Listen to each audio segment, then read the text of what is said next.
Sir, huyo mtu anaitwa Deputy Director of Public Prosecution.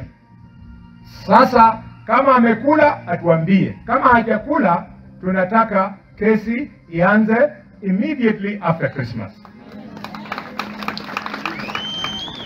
Wewe mstaafu, sikia vizuri, sikia sana. You are a lawyer, I am a lawmaker, and we know the language and spirit of the Constitution. Hakuna mahali yenye inasema ati wewe kama DPP ungoje aipoa ije ikupatie ripoti ya uchunguzi wako. Wewe kama DPP unangoje ripoti ya DCI.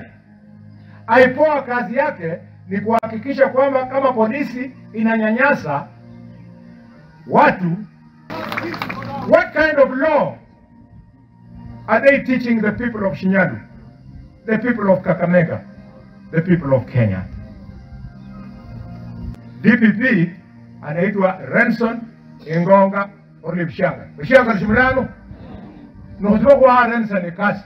Muore Renson na mukalugana nikaba shata kwa mkhano yaki yenda. Mother come think, fikiria.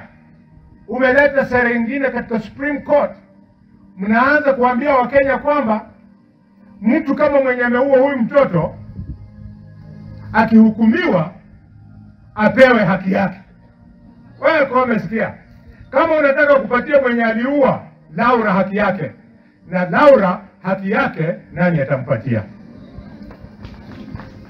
We cannot waste public funds